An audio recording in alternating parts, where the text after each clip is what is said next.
I mean, you would, with a local based business, let's say my town that I'm in, we're about 160,000 people that live in my city. You would struggle to spend that in ad spend. Like with Google and Facebook, you could try, and you probably could spend all of it actually, but effectively and with, where the peak return on the ROI, it's probably, you probably get to about 2,500 at most if you're on Google heavily, or if you're on Facebook heavily, if you're on Instagram, if you're doing TikTok, doing all the different things. And that would pretty much allow you to probably communicate almost daily with 80 to 85% of your community.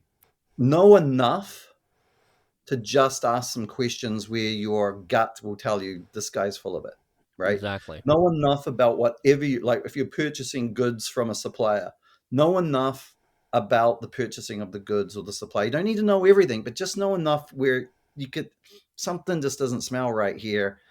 I'm going to move on to somebody else. And you don't even need to dig into why you feel that way. If you feel that way, trust it, that your BS meter is actually signaling, and that's all you need to know, and move on to another.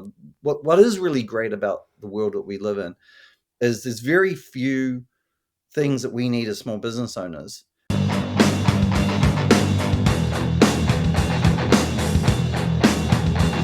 Hello, and welcome to the How to Exit podcast, where we introduce you to a world of small to medium business acquisitions and mergers. We interview business owners, industry leaders, authors, mentors, and other influencers with the sole intent to share with you what it looks like to buy or sell a business. Let's get rolling.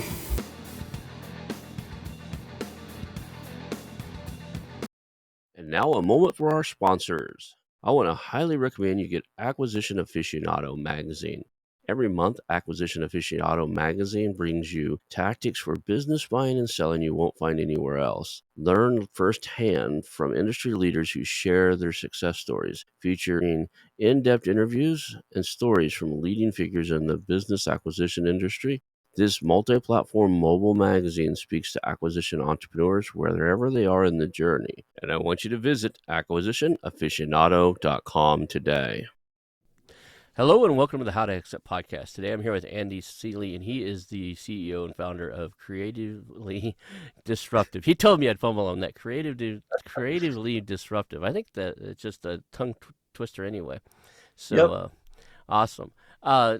Thank you for being here today, Andy, and I'm looking forward to this conversation. You have a great experience. You bought a few companies of your own in the past, and you really help people, do great marketing, grow, and scale. So this is going to be more of a conversation about growth and scale, and with the idea of making sure you do that, towards an exit mindset, so that you have something that somebody wants to buy.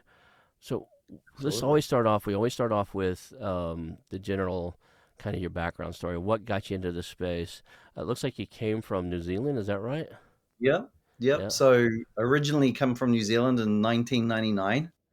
As I came here actually coaching rugby, believe it or not, and I met a girl, and just Always a girl.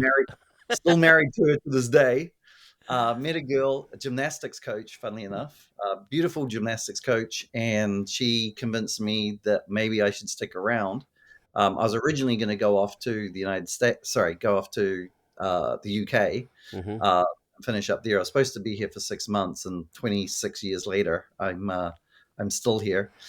So that's what got me here. And then obviously, rugby coaching doesn't pay huge money in the United States. So I had to get a real job. And my first real job, well, my first job was working as a delivery guy for a pizza restaurant. And that was really cool. To this day, Ronald, that's probably my favorite job that I've ever had is running around this beautiful little town in the western suburbs of Chicago, dropping off pizza to people. I have very fond memories listening to baseball games in the summer as I'm driving around dropping pizza off for some reason. Anyway, so I did that, and then I got a real job, which was working for CarMax Auto Superstores. I got a Mm-hmm. job there as their business manager, their store business manager. Then I got quickly promoted to sales manager, and I opened up stores across the country for about 5 years. My wife was then decided that she wanted to own her own business, and she, being a gymnastics coach, that was going to be a gymnastics gym. So Yep. we actually, the first business that I ever acquired was a gymnastics gym in Lake Tahoe, funny enough. And we bought that gym in 2003, I want to say, and we had it through to about 2014 where we sold it. We sold it for a little bit more than what we purchased it for, but with inflation and everything, it probably was a loss. And we bought it mainly because we just wanted to get out. We did what a lot of people do when they're trying to get out of a business. We sold it when we were just desperate to get out, which probably wasn't the right thing to do. Right. And I did actually. The funny thing is just before, and you know where this is going to go, just before the Great Recession, we actually had an offer to purchase the gym, which was like 3 times as much as we ultimately sold it for, because the gym was doing well. And but because we didn't want to sell it, we were all funny about it, and we got it, and we kind of peed off the guy who offered, and we should have taken that, and that would Mm-hmm. have been a great move, because then the next year everything crashed and things became difficult. So we did that. During that period and all the difficulties through the Great Recession, I really felt alone and felt troubled as to how to get through. And there was not a lot of people out there helping. The internet was kind of still somewhat just percolating along. There wasn't that. YouTube had only been in existence in 2009 for about 4 years. Facebook wasn't even really a thing that anyone used. Instagram didn't really exist.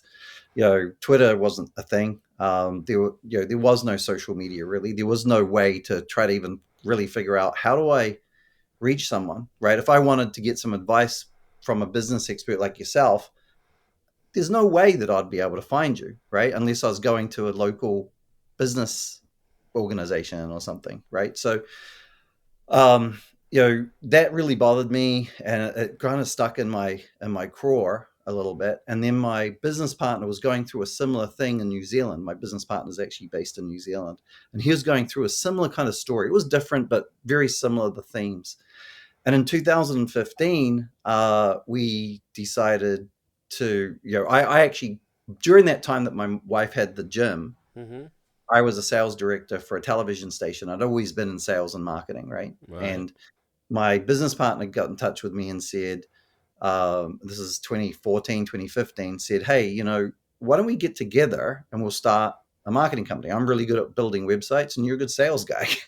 And I was like, all right, well, let's look into this. And we did it. We launched it, and we were just doing website builds, right? And my business partner is a very good optimization website builder. He's very good at building sites that actually convert.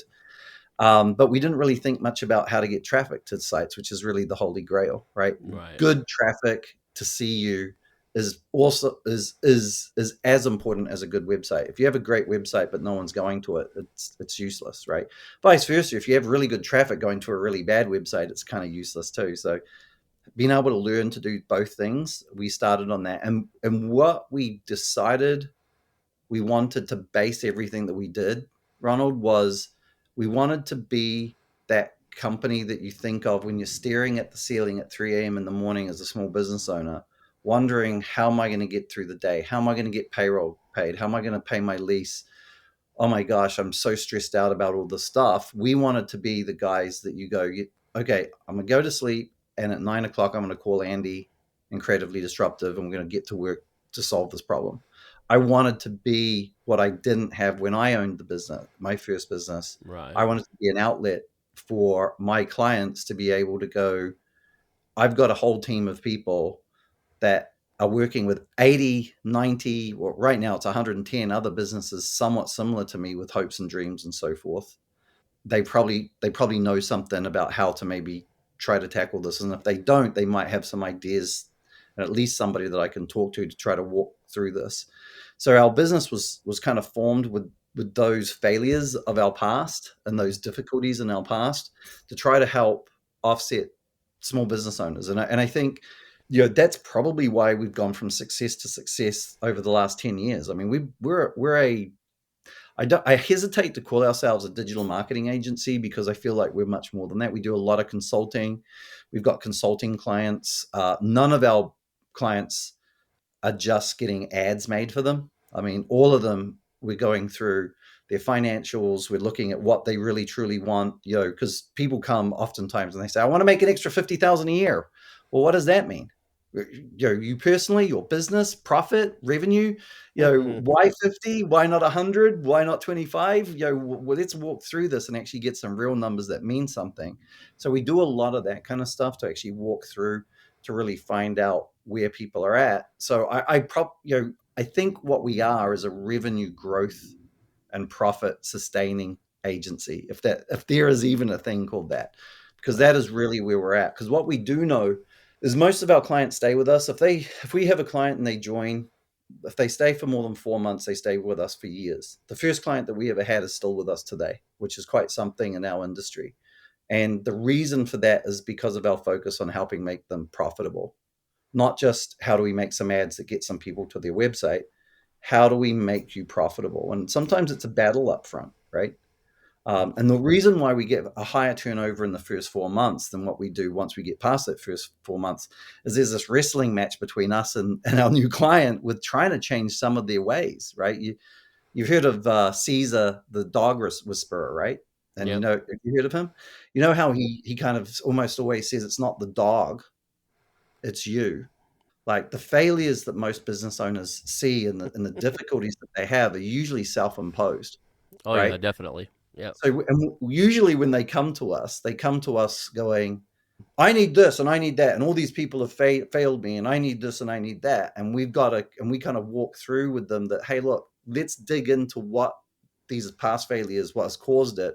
Let's find out what's going on. We will show you what you should be doing based on 110 other clients, and we've had more clients than that. The learnings that we've had over the last 10 years. And then there's some people and there's some clients that and even the ones that are successful and have been with us for years, at the beginning, there's always a little bit of a wrestling match. And usually if you work with us past the 4 month period, we won the wrestling match, and you kind of submitted, and they've gone, okay, let's listen to what you guys have to say. The ones that leave, usually we haven't been able to get them to submit, and we haven't been able to get them to realize that maybe there's some things that they can do better. Because one thing I really am very passionate about is that profitability number, right? Not so much the revenue number. That old adage, revenue is vanity, profit is sanity, Oh right? yeah, definitely. Yep. Um, I really do focus on that. And part of that is making sure that as a small business owner, you're not constantly thinking about you know the vanity metrics, like how many leads am I getting, how much revenue that I have, whatever that number is. You want to be looking at what that profit number is. What do you get out of these efforts that we put in? And some of that means that as a small business owner, every penny that you're spending needs to be spent correctly, because oftentimes what our clients pay to work with us is more than they spend on their ads, right? And so we've got to make sure that we're getting as much out of that as we possibly can, which means there's certain things that we need to do to squeeze every penny out of it. And sometimes there's that wrestling match. Even if a client comes and they say, do whatever you want to do, there's sometimes a bit of a wrestling match with the platforms. There's sometimes a little there in that first couple of months.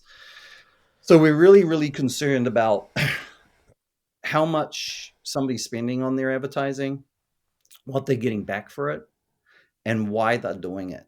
And if we get on top of all of those things, typically things go into a really good spot. So that's my very long-winded. I mean, the original question was, how did you get into this? But that's basically my long-winded answer. And in a nutshell, if I just use a simple sentence, it's, we got into this because small business owners have a time and place right now where they can do things that they've never been able to do. Right, your grandparents' small business, you can't do the things that you can do today. Yeah. Sorry, you couldn't do what you can do today. And I truly believe small businesses are kind of like the rock that our communities are based on.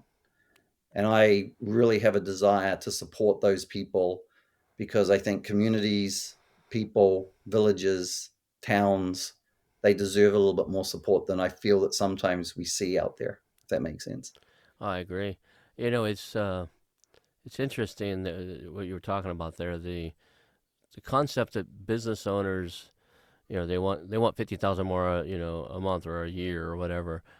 Often, in case, like looking at all these business owners, often is the case they could just save that by how they're spending money. I don't know how many. I probably looked at, probably better than 300, but probably closer to 400 or 500 businesses in the last 5 or 6 years, and almost every one of them that has some marketing going on is overspending on one key area, and that's the website maintenance. Most of these guys, if they're not running e-commerce whatsoever, if they're just like a brick and mortar company or something like that, and they don't have an e-com arm on their thing, most of the time they probably should. But the second thing is they have some web developer that built their website and custom built it, and then they're paying them something like $2,000 to $6,000 a month in maintenance fees. And like, okay, I can take that, I can make your website look exactly the way it is, and and within a day or two, worth of work, and a couple $100, have somebody take a WordPress template, make it look exactly the way it is now, and then somebody on your staff can edit it on their normally hourly wage, right? Yeah. And you just save, that one I just looked at 2 weeks ago, paying $5,000 a month for website maintenance and updates, and they don't have any I, e-com. yeah, I think what tends to happen is you get a lot of small businesses are usually technicians, right? So Yep. what do I mean by that? So you let's talk about a bakery, right? So you might be a bakery. My favorite bakery where I live is called Boyer's Bakery. It's a family run bakery. The dad that owns that bakery, he is a baker. He's not a businessman. He Right. is an amazing baker. Yep. Um, and what ends up happening is because they're technicians, because you're a baker, the stuff that you're unsure of or not don't know about, you tend to kind of like look for somebody that does, and somebody sounds like they know what they're talking about, and you kind of go, okay, here we go. Let me just give it to you. The reality is no part of your business should ever be let me give anything to you, but you can bring people in as part of your team to help you with it. And I think I don't know. I find it hard to believe. You're telling me that, and I'm like, oh my god! Anybody that ever is telling you that they're spending that kind of money on their website, please send them my way, because we actually build websites for people for free. Like if a client needs a website, we just rebuild it for free, because exactly what you said. It's actually pretty simple to put together a very easy non-ecom, because it's basically a glorified landing page, right? Exactly. Yep. And what you're trying to do is that website should only be built to get people to reach out to you, right? Either to walk through your business if you're a brick and mortar, or to call you if you're a service-based business. And that's not a hard thing to do, and it should not cost $2,000. I with that person, I mean, you would, with a local based business, let's say my town that I'm in, we're about 160,000 people that live in my city. You would struggle to spend that in ad spend. Like with Google and Facebook, you could try, and you probably could spend all of it actually, but effectively, and with where the peak return on the ROI, it's you probably get to about 2,500 at most if you're on Google heavily, or if you're on Facebook heavily, if you're on Instagram, if you're doing TikTok, doing all the different things, and that would pretty much allow you to probably communicate almost daily with 80 to 85% of your community, and you'd be struggling to spend. And that's where I would, if somebody was absolutely desperate to spend $3,000 a month on local advertising, that's kind of where I would suggest that they go. But the majority of our clients are spending between 800 and say 1,500 on local ads. And some of those that are spending 800, we're doing a lot of other things which are non-paid. We've never been in a spot where a local business, a small ma and pa, can reach exactly the right people as often as they want, with the regularity and with the low cost that we can today, done Yeah, right, it's insane. right? It's like everything's changing. I haven't written code in, well, the last 4 weeks I've been writing a lot of code, but 4 weeks ago, 5 weeks ago, I would tell you I haven't written a line of code in 10 years, and I haven't written code on a regular basis, software or even like scripting languages, in 15, 20 years. in the last 4 weeks, I've written over 27,000 lines of code on an app that Well, at a hobby app that I thought people needed and I wanted to build out, and it's AI based, and it's like and that's just using AI assisted software writing tools. And that's a horrible way to measure code, by the way. But it's just lines of code could be totally inefficient code, but it's just one of those. That just seems what I was wondering, how big is this getting? Because I'm using AI to help me write it, and I actually did a line count on it. Just told it to do a line count. It was like 27,000 lines. Holy cow! Right? I knew it was complex, but I just didn't realize in 4 weeks, that I was able to do something like that single handedly. I don't have anybody else helping me. right, So and that's just like 30 years ago, 40 years ago, that would be magic. People would be like, what did you yeah, just that'd do? be 10 people in 6 months. I've created, I've done startups. I've created companies. I actually Right. started and launched a couple different websites over the time. Some of them featured in the news and everything. I'm not going to get into that, but I've created those before, and usually it's 10 engineers, 6 months minimum projects, maybe 8 months to 12 months, and test and retest and bug, and you have test engineers testing QA. What all I do for now is QA is if I get something I don't like how it works, I take the source code and I give it to a different AI and say, review this and tell me what you think. And it'll say, oh, Right. you should probably do this for security and stuff. And then Right. I'm playing them against each other, and it's coming out really great. But And you can that do that with and web development or anything now. right. And I think with the technicians that are out there, we've got everything from in the local small business realm, from kids activity centers. A lot of our clients are kids activity centers. That's dance schools, swim schools, gymnastics gyms, that kind of stuff. But we also have home renovation companies. We've had banks that have worked with us, local banks and so forth, and lawn care and all of that kind of stuff. So anything local. That's service is probably more so, because retail outlets are sometimes difficult, although we do have a number of restaurants that we work with as well. But you know as you said, I mean, not everybody, in fact I would say a very few amount of people, Ronald, are going to do what you did and attempt to build their own, and write their own code.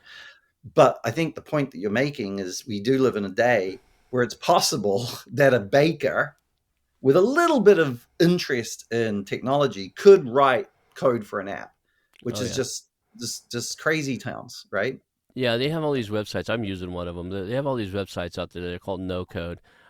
I disagree with that terminology because even though they're no code, they're also not perfectly efficient. So you have to have some coding background in my mind. Where it's at currently today, I still think you have to have a coding background enough to have a BS meter and go, wait a second, that doesn't play right. Hey, there's a security issue with this one. So like I haven't Can I sitting down. To be honest, I don't think I've sitting down and typed. I might have fixed a few things, but I haven't written any of the code on this thing. I just keep telling prompts to do it, and but I can read code really easily. I can read almost any of the languages because they're all structured the same, and I you can read through it and I can see what it's doing. And that's not what I asked it to do. So right that's where you somebody said, who's non-technical couldn't do that.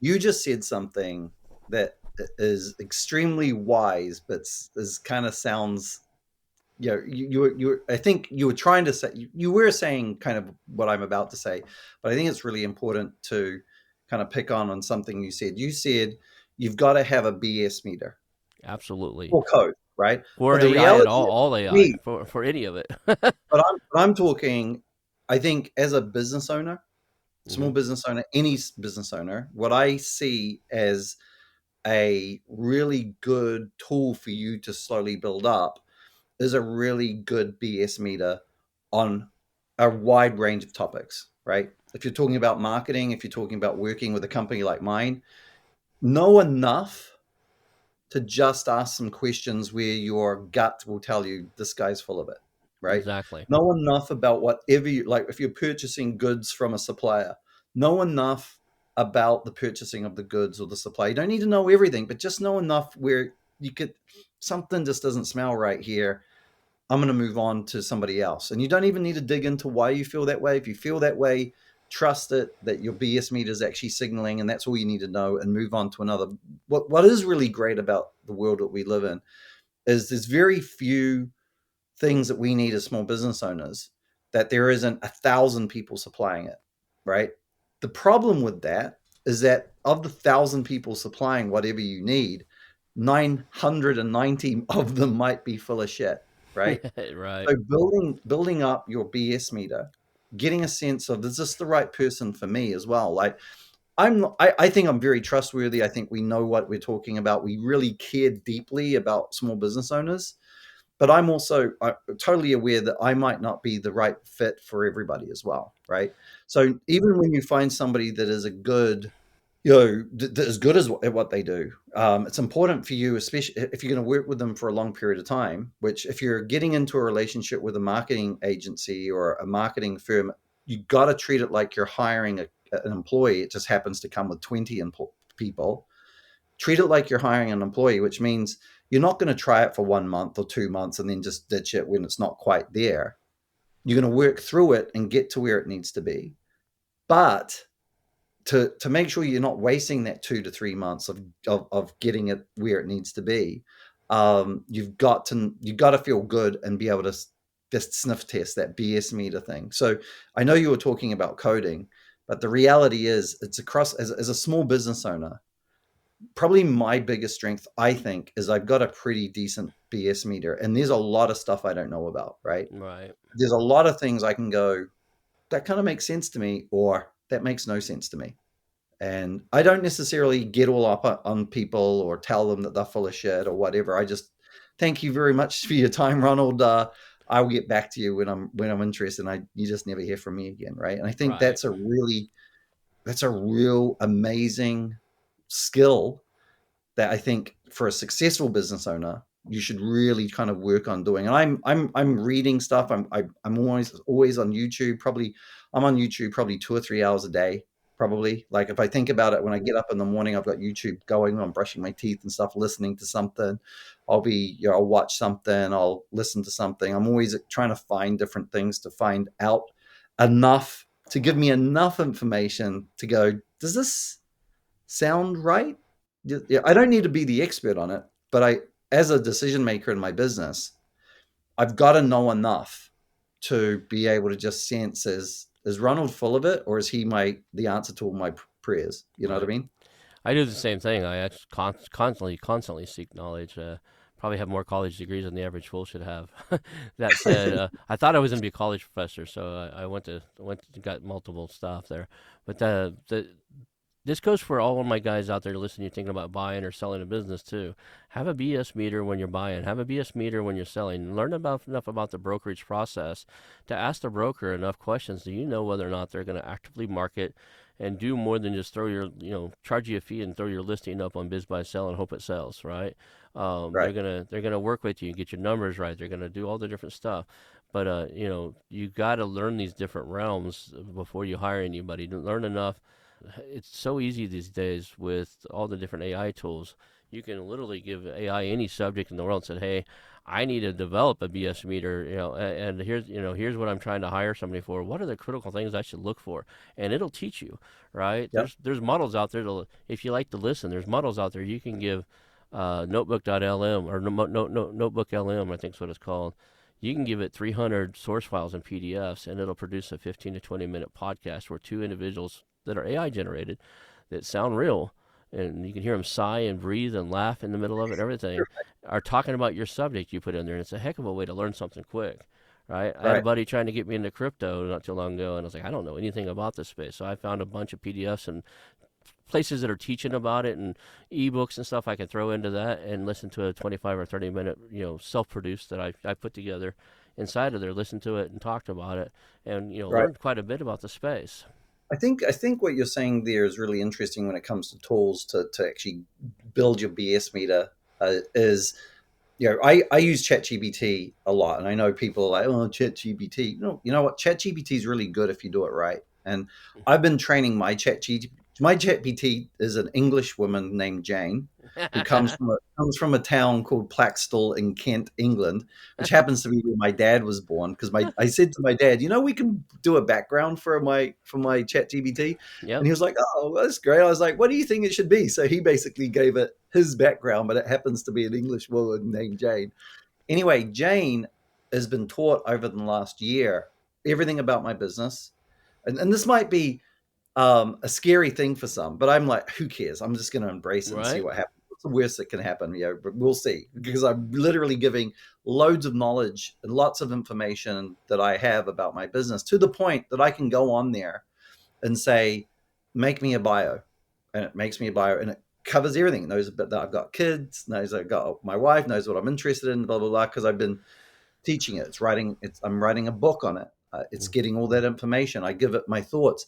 One of the things that I love about it from a learning standpoint is that you can talk to it, on your app. There's that little, you just hold down the button and it will have a conversation with you like you're talking to a person, and it will have a verbal conversation, but then it will write it all down.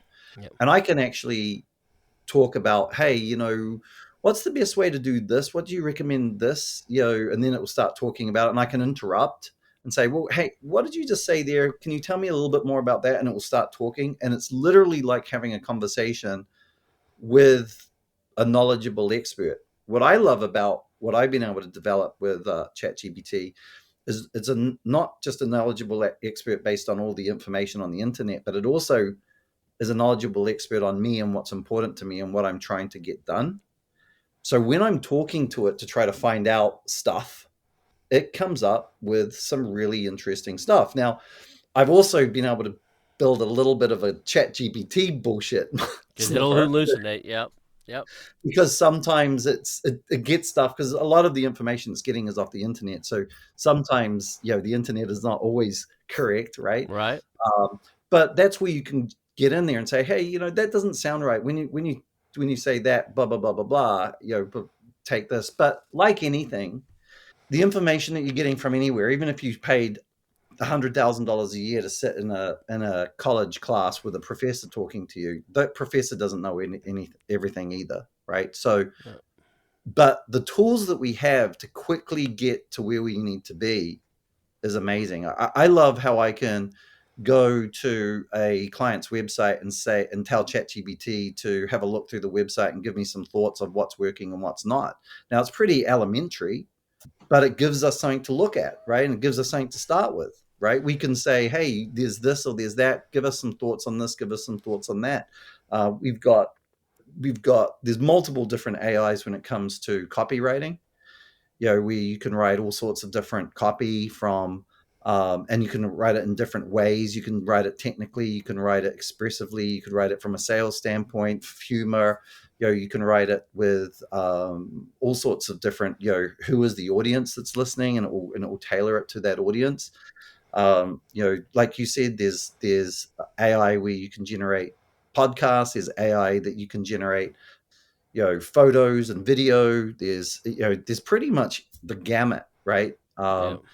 And it's a little bit complicated and it's a little bit overwhelming, if I'm honest. And that's where building teammates, because one of my big things, and that I really truly believe in, is this thing called business is a team sport. Anybody that thinks they're going to win it by themselves is a fool. That when you want to buy a business, I don't suggest that you just do it by yourself with Right. no expert assistance. Hire someone like yourself to maybe give some, if I'm buying it or selling it or whatever, maybe I should have somebody in my court that's done it a few times. I always think of Usain Bolt, right? He was a 100-meter sprinter, right? World's fastest man for a long period of time. You could look at him and go, he's by himself. It's an individual sport. No, he probably had 30 guys in his team behind him, his coaches, his medical team, his family, his mental support. All of these different people helped create this fastest man that won gold medals, right? I'm a huge believer in that. I have a team of 23 people, and I have a team outside of my direct employee team. I also have mentors, friends, people that I go to who help me make sure I'm making good decisions. Some I pay, some people I pay to get consultancy. Some people I partner up with to do different things, but very rarely do I do anything solo. And I think there are a lot of people out there that try to do things solo, and they get themselves into a little bit of a pickle. I'll tell you something I've done recently, just playing around, and I have a board on ChatGPT. So I've trained. It's in a project, and I've trained it on. I've given it profiles for a chief operating officer, Yep. detailed profile. Here's the job description. Here's what I expect out of them. Here is two great PDF books on what it means to be a chief operating officer, and then I'd say, okay, you're that, and then I'd go to another one. So you're the product manager, right? Here's my minimum viable product. Here's my requirements documents. Here's the stuff. So a lot of times I check in with those. I have this little mini board meeting in ChatGPT, and I say, I'm wanting feedback from this profile, and it remembers all of it, and it'll tell you, it's kind of like having a mini board meeting. You can put anybody Yep. in there, right? It's amazing. I got Right. it from the book Think and Grow Rich, where you said you used to have mental board meetings with all these expert people. So I do it inside of ChatGPT. Now I still reach out to humans and humans where I needed, but until something's revenue generating and you can afford it, now I can just go out and get used to you'd have to figure this out on your own until you got enough And it's thing, getting or write big checks, right? and it's getting better every day. Every Oh, day. it's Like every insane. month it's like my chat GPT today, what it was a year ago is a total different beast at this point. Absolutely. And it's changing so quickly. And yeah, I highly agree. And that all comes down to helping you not necessarily be the expert on everything, but build that BS meter to build to so you can get into things. You can as the CEO of a company, like yeah, and that's the other thing. A lot of businesses, they kind of not run like companies, they run like jobs. Hmm. And those companies are really hard to sell, right? So you as somebody who buys companies, and I bought just in the last 2 years, I bought two companies. I'm way less attracted and way less willing to spend much money if it's really this was a job that somebody was doing and they just don't want to do that job anymore and they have some clients. That's not a very attractive business to me. And a lot of people behave like with their business like it's a job that they do, not as a CEO. And I when I'm consulting with people and I'm like, look, you have your technician part of you that you need to do because hey, you're the baker, but you own a business and there's a CEO part of that role that you must not let go of, because that CEO part is something that only you can do. Someone else can actually bake the goods, but you are the only one that can look out of the window of your business and decide where you're headed, right?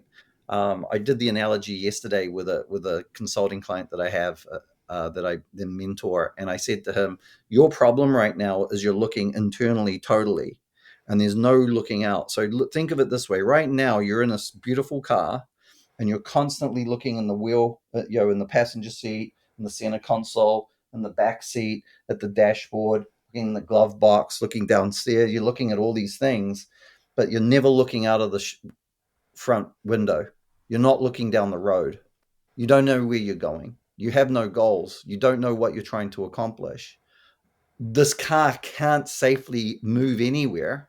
This business can't safely do anything until you stop 100% of the time looking inside, right? It's important to look inside to make sure things are operating correctly. But if you're not looking out of the window and down the road and where your future is going to be and what you're trying to create, you are going to have a problem. And you will, it's a little bit like a boat that the captain's spending most of the time pulling up the sails and not enough time looking at maps and figuring out where to sail the boat, Right. right? The boat will never get to where you want to be.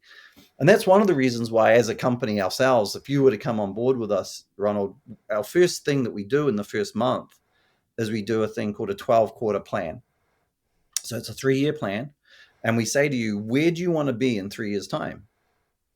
Many, many times people are quite low on their expectations. Like we have to say, lift your expectations a little bit higher. It's not unreasonable for you, if you're making $200,000 of total revenue in a small business, to actually turn that $200,000 in total revenue into $200,000 in bottom line, right? So you might be doing $1 million of revenue. So that's 5 timesing yourself in 3 years' time. That's not unreasonable or unusual that can be done. Oftentimes it's people's lack of confidence that they can actually do that stuff. But once you start breaking that down into 12 quarters, and you do quarters, not months, because quarters are a larger thing that takes into account variables and so forth that you can look through and you can fit. And what we almost always say, and this kind of brings back to a little bit more about what many of the people that might be watching this might be thinking, is it brings that 3-year period, allows you to go, if I wanted to leave this business in 3 years' time, if I wanted to sell this business in 3 years' time, what do I need this business to look like? What do I want to sell it for? Right? So don't be the guy that gets in touch with Ronald when you want to sell your business. The week prior, you weren't thinking about selling it. The best thing for Ronald is that you've been preparing for this moment for the last 3 years. You've got it to a point where there's a lot of good things happening, and Ronald can look at it and maybe he can give you some adjustments, some ideas of how to like put the cherry on top. But you've got a lot of the way there, because what is it that buyers want to see, Ronald? Maybe 3 years of revenue, 3 3 years of years of revenue, 3 years of your tax returns, and a stable, well-ran company. Right? right, It's not dependent on any one key person. There's a whole list of things we're looking for. and a Right? profit trajectory, right? Yeah, like you're Not a growing. not a not a not a profit dejectory. I personally don't do turnarounds. There are a lot of people who do. Yeah, I always think I checked my ego a long time ago and realized that I think it's a little naive to think I'm going to come in and buy a company that somebody else has been running for 30 years, and then day one I'm going to run it better than you. I think even with all my education and all my experience, that's a little naive or a little bit of ego, and there's a little ego in that to think that. So right. right now, I'm not really buying much. I help other people buy. I always say I'm semi-retired, but that said, the real trick is for any small business owner is to show that you've got a great business, and what that means is it's growing, it's well run, it doesn't need you, you're not a key player in it anymore, and those things take 2 to 3 years. Yep. It And does. that's why I highly recommend, from a growth standpoint. I know we're not getting into the tactical stuff of things, Right. but when you as a small business owner is looking, let's give you some tactical things. So let's say how to choose an agency to work with, right? Technology and the platforms are sophisticated, and there's so many of them that it's hard and overwhelming to kind of try to do a really good job by yourself. I can't tell you how many small business owners come to me and say, we don't use Facebook because it doesn't work. Well, no, it doesn't work because what you did didn't work. It doesn't work because you don't know how to make it work, right? Right. And I don't know a business that can't benefit from working on Meta. I don't know a business. I mean, I know businesses that can't work on Meta because Meta won't allow them to, but I don't know any business that Meta is okay with working with that Meta can't substantially help, right? Done right. So knowing that the new marketplace is 80% of 80 plus percent of your purchases are on Instagram and Facebook every single day. That's just the truth. Those same people are possibly, or especially if they're the younger crowd, are probably on TikTok. There's a group that are probably on Twitter. There's email marketing. There's all these different variables that all work very differently, but they're kind of like, when you put them together, they become parts of an engine. No. And when you work them together correctly, your website, your social media, your email marketing, your paid social media, your Google ads, your search engine, all of that kind of stuff, if you do it all well and work it together as a harmonious unit, it can actually do some magical stuff. So I when don't. you're Go ahead. sorry, so when you're trying to figure out, how do I build that thing, don't try to build it by yourself. You're going to have failure. Like, I'm not going to my mechanic and I'm going to say, I'm going to build, well, I'm not going to go downstairs and build my own engine and think that it's going to be the best engine ever. I'm going to get a really great mechanic to build an engine if I need an engine built, right? Or I'm going to go and buy one from somebody. I'm not going to do it myself. It's not my expertise. I shouldn't be doing it. It changes so often as well. So when you're looking to buy to build your team around you, I highly recommend small business owners to look at agencies. But when you're looking at agencies, you got to look for the right one. So you got to look, and I would look at agencies that have more than 5 employees. I would want them to have employees. Not Don't go to an agency that has a bunch of contractors. So ask that question, because that's usually not an agency. That's usually a singular person that is the only person that actually works for the agency, and that's the owner. And then they just contract out. And what that means is that they have all these contractors working for them that have other interests too. They're not really wholly committed to you and the business that they even work for, because they might have several other agencies that they're working for. And then see if that person talks about your business, asks about what you want, asks about what you're trying to get. gets into your numbers, talks about your profit, see if they go down that route. Talk about, where, some of the tools with which they use to kind of get you to where they want to be. And if all the tools are, how I'm just amazing at meta, and they're showing you meta screenshots and stuff, that's not about you. The I've, best agencies that I know of really know about you. I've talked to more than one agency. I've got a marketing background. I've talked to, and one of the first things I did in the merger and acquisition space was a marketing agency roll up. And we Yep. spoke to 216 or something marketing agencies in a very short period of time.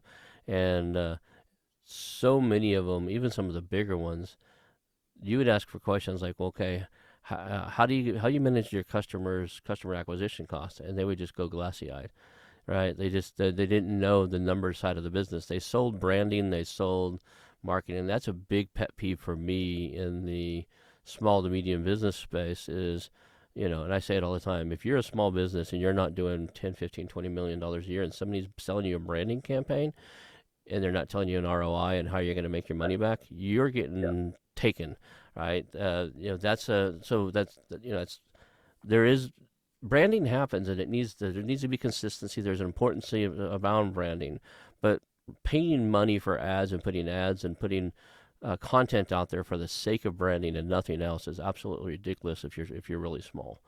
Yeah, if So you're a small business owner, I always say, because branding is a component that happens, right? right. But it happens because you're getting in front of the right people consistently, and if you do that correctly, you're going to get sales today, and Hmm. you're going to get money giving you people giving you money today, right? That's not branding, that's transactions, right? So Right. if you've got a good local, especially local business type marketing campaign, it should generate transactions today. Now, over 6 months, over a year, over 18 months, the fact that your impressions might be in a town of 160,000, my impressions might be 400,000 a year, 500,000 a year, meaning I'm reaching 80% of the population in my town 5 or 6 times a year. That's going to start doing the branding side. Now, many of our clients are reaching 400,000. If they're trying to reach all the people in a town, or their audience is 160,000, their impression rate might be 400,000 a month. Hmm. That's where the branding comes in, but it's a byproduct of the transactional marketing that you're doing. And that is important, because I think what you were saying, Ronald, which is exactly correct, it's hard to actually look at the numbers and look at metrics and go, okay, what is the branding getting for me for my dollar? And as a small business owner, every penny needs to be accounted for.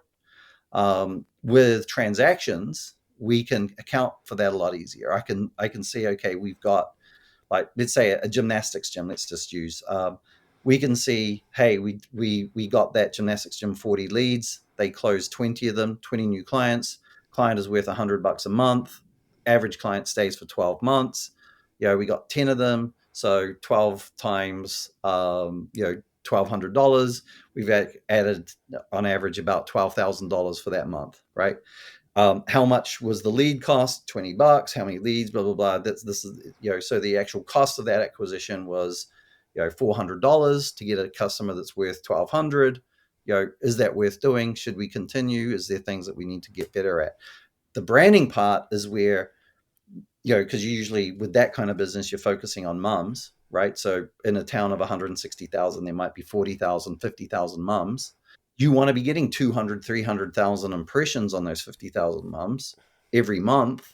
So they're seeing you 6, 7 times a month, maybe more. And what ends up happening is, over 6 months, 7 months, and they've seen you 50, 60 times, they suddenly say, hey, Ron, you were talking about sending your son to do some activities. Why don't you check out this place? Can't remember where I've heard it, but I've heard some good things. You should go and check it out. That person may not even be a customer of yours, but they've seen the ads. That's the branding part, right? And that's where the branding does start working. And I think there is value in it. But you're absolutely right. I think, especially for the smaller business, like you said, under 15 million, definitely if you're under 2 million, your dollars need to be transactional. Like, I spend $1 and I get $5 back. In all the years I've been looking at people's numbers, I've seen 2, maybe 3 people that had their stuff that well together, right? Out of four Yep. or 500 businesses, right? And be honest, the I think it's three, and at least 2 of them that I can remember for sure. I think there's a third one. All of them got outbid by me, like, because I'm always looking for the people I'm working for. We're trying to buy multiple things, and we're never going to be the highest bidder, but we're going to be probably going to be the brightest future for them because we're going to grow it and do other stuff and do other acquisitions and add on to it. But that said, as we got bid, the projects I was on got outbid on all those because they were highly sought after. It was a competitive bid structure. People were really wanting those companies because they had the numbers, because they could show us what they're going, and they had the history of numbers. So when somebody leaves, we can look at their history. If you don't have all that documentation, and we Yep. go, okay, this is, all businesses are cyclical. Every business in the world has cycles up and down, whether it's throughout the year like seasonal, or it's throughout the market conditions. Like real estate's very cyclical by market conditions, right? Absolutely. So if you don't have enough historic data, I don't see how well I can't see how well you handle during those cycles. If you don't think you're cyclical, then I see a red flag I've got to deal with, right? Yep. Any business owner says, "Oh, my business isn't cyclical. We're straight through all the time." It's like, okay, he doesn't know long term what's going on because I've never met one.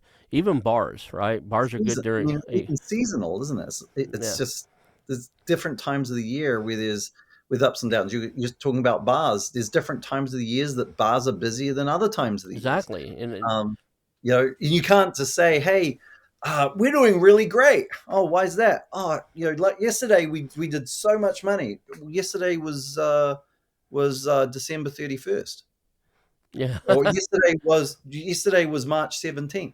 yeah. You know, you can't make the decision on how well you're doing. What I want to know is how well did March 17th go the year before and the year before that, because then we can say, okay, you're doing well because you're growing. You're more than what you were the last time.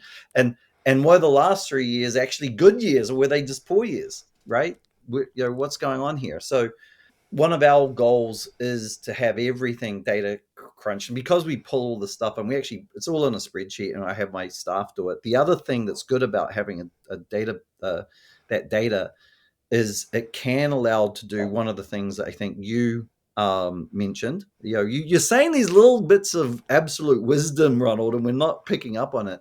Ronald a little bit ago said something about one of the important things is not is the business not being attached to you not being important in the business, right? One of the ways to allow your staff to take on more roles in the company is by tracking the data, so they can look at it and they can make decisions, and more so you can look at it and you can ask them questions about, well, what's happening here, what's happening there. They do the stuff, but you act more like the board member rather than the operator.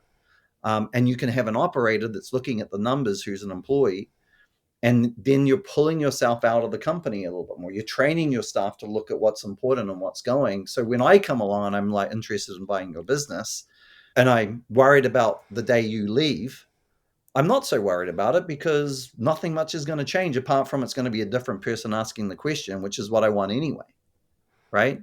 Yeah. So that data and the final thing on that too is you can't improve stuff you don't track, right? You can't improve or you can't manage numbers that you don't track, right? So you want to double your income. You You'd be can't double sorry. it without tracking it. You can't because you don't know where you're at. And you don't know where you're going. You'd be surprised what you find out when you really start tracking the numbers too. I was talking to a friend of mine. He sold it now, but he used to own a janitorial service down in L.A. area, and before he sold it, I just kept bugging him like because this is years before I even got into merger and acquisitions. He told me he was going to sell it. I was like, cool. How well are your numbers, right? I've been interested in this space and knowledgeable of it before I got into it, having owned my own businesses and stuff. And we finally got him to sit down. We brought in an accountant for him so he could get it ready for sale. I helped him through this, and it turned out his supplies cost had went up. Like he was spending $3,000 or $4,000 a month on supplies. He had pretty good sized janitorial service. It almost doubled or tripled, off and on between 2 and 3 times at a certain time a couple of years ago, a couple of years prior. I said, did you take on big clients? Well, look at, I see 2 years ago you were only spending this much and you're making as much revenue. You haven't really grown that much. He goes, no, no, no. So he started tracking it down. There were two people he hired during that time frame, and when we tracked it down, one of the persons was taking tons of supplies out, taking it to one of the local flea markets, selling it, right? And like he had all kinds of janitorial supplies set up on this booth, at a market. He figured out what it was, and he was like, "What the hell is he doing with all this stuff?" So he basically went around trying to figure out what he was doing with it, and he figured it out over time. But He was if you don't selling track his your numbers, you don't know. Like, why are my supplies, because right. you're still profitable at that, but why are my supplies now, instead of $2,000 or $3,000 a month, $6,000 or $7,000 a month? Something I didn't get any new customers. They're not cleaning extra toilets. Why am I Right. burning through, you know, scrub brushes and toilet brushes and all this, not even just the chemicals, just all these, rubber gloves and all this extra stuff, you know. And and it doesn't necessarily mean that you've got a bad employee out there. It could be just inefficiencies creeping in, that people are getting lazy. Yep. People aren't pushing stuff. People aren't. Somebody it could.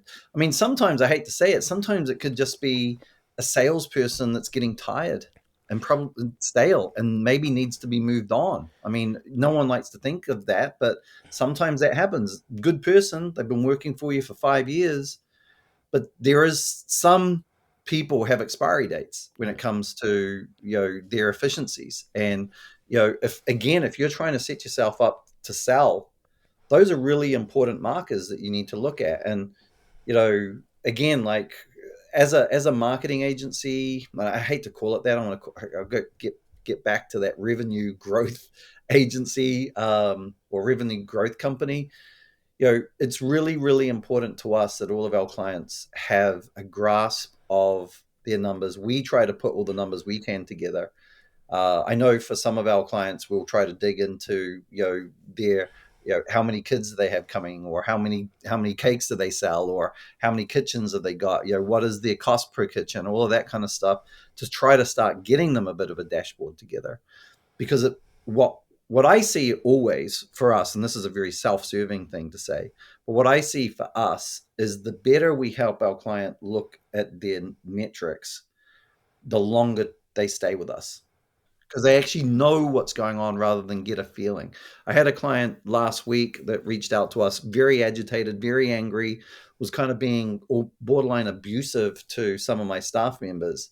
And I said, okay, we can't have this. I need to talk to him. I sat down with him. We find out that he got a $30,000 tax bill from his county, that the property tax bill that he wasn't expecting. So he was wigging out and being a bit unreasonable and a bit rude to my team, because of this. And he was basically just taking it out on them. But he also was kind of blaming our team and my company for his situation. I'm like, we didn't send you the tax bill. And I said, okay, well, let's work out what does this tax bill mean. And I said, look, I'm almost certain that if you go to the county and you tell them your situation, you'll be able to come up with a payment plan. And let's say you can come up with a payment plan, and it works out to be $2,500 a month for 12 months, whatever the number is from a math standpoint. So $2,500 a month, $2,500 a month for your business.